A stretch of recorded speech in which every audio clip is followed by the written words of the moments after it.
আমরা বেরিয়ে পড়লাম দীঘার উদ্দেশ্যে। বেশ কিছুদিন পর দীঘা দিকে যাচ্ছি। সকাল 5:30 মতো বাজে, বৃষ্টি হচ্ছে। বৃষ্টি মাথায় নিয়েই বেরোচ্ছি। আমাদের 4 জনের গ্রুপ আবার বেরোচ্ছি। হরে কৃষ্ণ। আপনি অসম বলতেন। সকাল 5:40 নাগাদ বৃষ্টিকে মাথায় নিয়ে বেরিয়ে পড়লাম দীঘার উদ্দেশ্যে। নিম্নচাপের ভ্রুকুটি ছিলই, ফলে বৃষ্টি হবে জানতাম। উত্তাল সমুদ্র দেখার লোভ নেই, চললাম দীঘার পথে। মাঝখানে যেমন হয় NH-16 ধরে কোলাঘাট পর্যন্ত গেলাম। তারপরে একটুখানি কোলাঘাটে থেমে সেখানে সামান্য টিফিন করে তারপর যথারীতি সেখান থেকে আবার শুরু করলাম দীঘার পথে যাওয়া। দীঘা থেকে 50 কিলোমিটার আগে আমরা দাঁড়িয়েছি চায়ের দোকানে। সকাল 11:30টার মধ্যে পৌঁছে গেলাম আমরা দীঘা ডলফিন হোটেলে। এটি হলো ব্যারিস্টার কলোনির অন্যতম পুরনো হোটেল।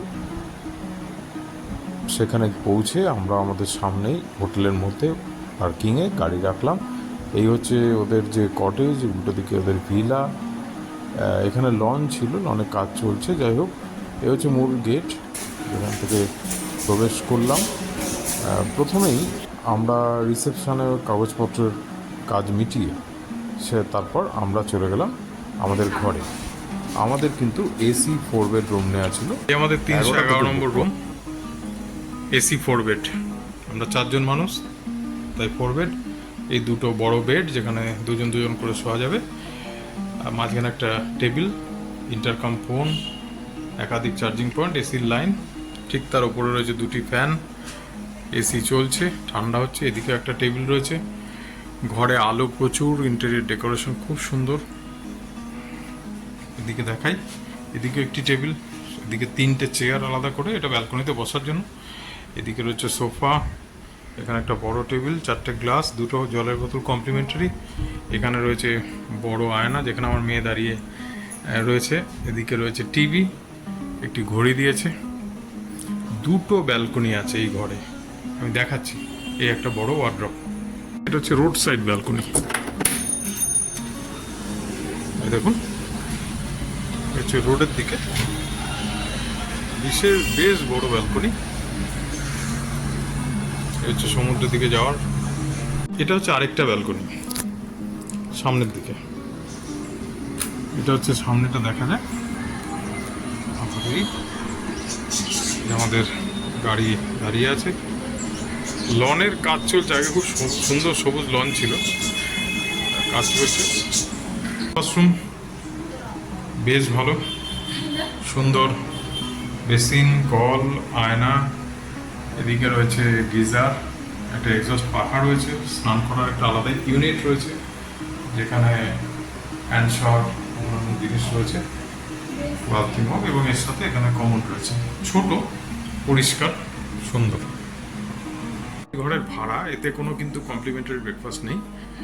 আমরা 11টা থেকে বুক করেছি। আপনারা যদি এদের নিজস্ব ওয়েবসাইটে যান, মোটামুটি এই ঘরের ভাড়া 3100 থেকে 3400 টাকা দেখান। আপনারা যে কোনো ওই বুকিং সাইটে যেতে পারেন। আমরা জাস্ট আগের দিন বুক করেছি, এবং লাকিলি 2064 টাকায় আমরা এই ঘর পেয়ে গেছি। 11টাতে মাঝে মধ্যে এরকম সারপ্রাইজ কিছু দাম পাওয়া যায়, আমরা পেয়ে গেছি। আপনারাও ট্রাই করে দেখবেন। ডলফিন হোটেলেই রয়েছে দারুণ রেস্টুরেন্ট। আমরা কিন্তু রেস্টুরেন্টে দুপুর এবং সেদিনকার রাতের খাবার খেয়েছি। দুপুরে আমরা বিভিন্ন রকম খাবার নিয়েছি। চিংড়ি মাছ নিয়েছি, ডিম নিয়েছিলাম, ডাল, আলু ভাজা, এমনকি মাটনও নেওয়া হয়েছিল। মিলিয়ে মিশিয়ে আমরা খেয়েছি। দাম কিন্তু ঠিকঠাক, এবং খাবারের মান সত্যিই খুব ভালো। ডলফিন আমরা আগেও ছিলাম, আমরা জানি সেটা। আমরা দেখুন এই যে রাতে খাচ্ছি, এবং ইন্টেরিয়র ডেকোরেশনও রেস্টুরেন্টের খুব ভালো, অ্যাম্বিয়েন্স খুব ভালো। আপনারা রেস্টুরেন্ট ব্যবহার করতে পারেন।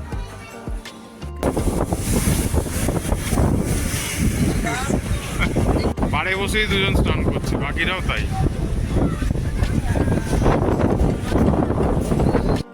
আমরা বিকেলের দিকে চলে গেলাম দীঘা শ্রী শ্রী জগন্নাথ দেবের মন্দিরে।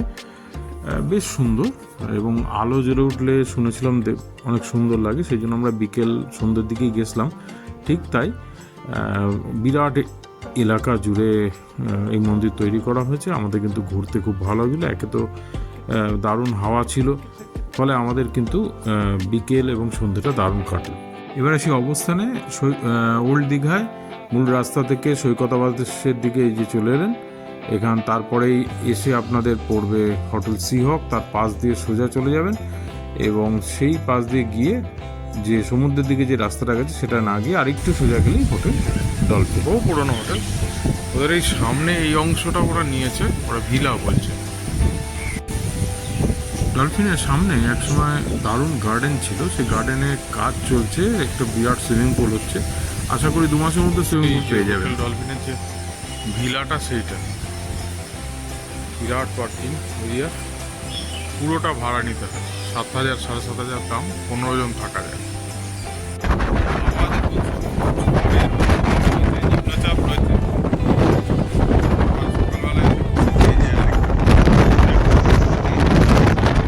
আজ বেরিয়ে যাচ্ছি ডলফিন হোটেল থেকে। আজ অবশ্য দীঘাতেই থাকবো, আরেকটা জায়গায়, তার ভিডিও পরের অংশে আসবে।